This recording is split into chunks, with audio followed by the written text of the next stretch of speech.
lah dari api neraka walaupun dengan menyedekahkan sebiji biji tamar. Siapa yang tidak memiliki apa-apa, maka ia bersedekah dengan mengucapkan kata-kata yang baik. Faman lam yajid fa bi kalimatin thayyibah. Takutlah kamu pada neraka walaupun dengan sedekah sebiji tamar. Walau sedekah sedikit pun Allah Ta'ala kira amalan itu boleh menyelamatkan seseorang itu dari api neraka Allah SWT. Dan kalau tak mampu, gunakan sedekah, gantikan dengan sedekah, yakni kata-kata yang baik. Itu dia. Wallahu a'lam. Maka kita teruskan dengan tafsir dan ulasan firman Allah SWT. Mafhumnya, idza zulzilatil ardu zilzalaha, surah azim, apabila bumi digegarkan dengan gegaran yang amat dahsyat. Ayat pertama surah Az-Zalzalah. Bila bumi bergerak dengan gerakan yang kuat dari bahagian bawahnya, ia diikuti dengan gegaran yang sangat dahsyat sehingga runtuh berkecai segala bangunan yang ada di permukaannya. Ini selaras dengan firman Allah SWT dalam surah Al-Hajj. Kita lihat surah Al-Hajj. Allah Ta'ala mengulangi menyebut perkara yang sama dalam surah Al-Hajj. Kita cari di mana surah Al-Hajj ini. Ada surah Al-Hajj ayat yang pertama. Apa dia tuan-tuan? Auzubillahi minasyaitanir rajim. Bismillahirrahmanirrahim. Ya ayyuhan nasu taqu rabbakum inna zalzalatas sa'ati syai'un azim. Surah azim. Mafhumnya, wahai umat manusia, bertakwalah pada Tuhan kamu. Sesungguhnya gegaran yang malapetaka hari kiamat itu suatu perkara yang besar dahsyat. Ayat pertama surah Al-Hajj. Syai'un azim, benda yang sangat besar, sangat dahsyat. Allah SWT berfirman, mafhumnya. Ni tuan-tuan, dalam surah Al-Waqi'ah pula Allah Ta'ala menerangkan tentang hari kiamat ini, keadaannya bagaimana berlaku. Kita lihat dalam surah Al-Waqi'ah. Selepas surah Rahman, kita jumpa surah Al-Waqi'ah. Ayat 4. Apa dia tuan-tuan? A'udzubillahi minasyaitanir rajim. Idza rujjatil ardu rajja. Surah azim. Yang ia berlaku selepas masa bumi bergegar dengan gegaran yang amat dahsyat. Firman Allah SWT mafhumnya, dan bumi menghamburkan segala muatannya. Wa akhrajatil ardu athqalaha. Maksudnya bumi menghamburkan keluar mayat-mayat dan benih-benih tertanam dalam perutnya. Sebagaimana firman Allah SWT mafhumnya dalam surah Al-Insyiqaq. Saya dulu mula-mula ambil kitab ni, surah inilah yang pertama disyarahkan. Apa dia tuan-tuan? Ayat 3 dan 4. Auzubillahi wa idzal ardu muddat wa alqat ma fiha wa takhallat. Surah azim. Mafhumnya, dalam bumi dikatakan serta ia meluahkan muatannya dan menjadi kosong. Itu ayat 3 4 surah Al-Insyiqaq. Baik. Imam Muslim dan At-Tirmizi meriwayatkan dari Abu Hurairah, dari Sayyidina Abu Hurairah, katanya Rasulullah SAW telah bersabda, taqi'ul ardi afladha kabadiha amsal al-astawani min al-zahabi wal-fiddah. Bumi akan memuntahkan seluruh khazanah yang mahal seperti bongkahan emas dan perak. Fayaji'u tatil, fayaji'ul qatil, fayaqulu fi hadha qataltu. Tampillah orang yang membunuh dan dia berkata, aku membunuh disebabkan barang ini. Wa yaji'ul qati', tampil pula orang yang memutuskan silaturahim. Fayaqul, dan dia berkata, fi hadha qata'tu rahmi, aku memutuskan silaturahim kerana barang ini. Wa yaji'u sariq, dan datang orang yang mencuri. Fayaqul, maka dia berkata, fi hadha quti'tu yadi. Maka dia berkata, tanganku dipotongkan ni, mencuri barang ini. Thumma yad'unahu fala ya'khuduna minhu syai'a. Akhirnya semua mereka meninggalkan bongkahan tersebut tanpa mengambilnya sedikit pun. Kerana apa? Kerana keadaan hari kiamat ketika itu, benda-benda semahal emas dan perak ni tak ada guna dah. Nak guna tak apa, dunia nak habis dah. Begitulah keadaan yang disebut oleh Nabi SAW dalam hadis ini.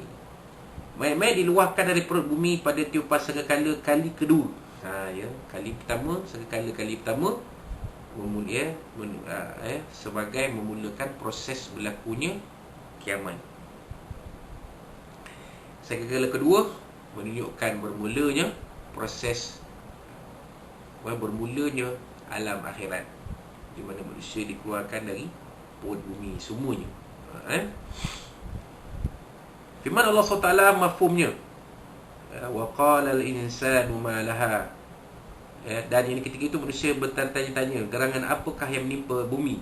Ayat 3 surah Az-Zalzalah. Lantaran kegerunan mereka melihat malapetaka yang menimpa bumi, maka setiap orang akan bertanya-tanya, apakah yang berlaku pada bumi? Mengapa ia bergegar dan menghamburkan segala isinya? Siapa manusia yang berkata ni? Kita dah huraikan dalam kuliah yang lepas, iaitu orang-orang kafir. Mereka sengaja dibiarkan hidup untuk melihat bagaimana dahsyatnya hari kiamat yang mereka dustakan.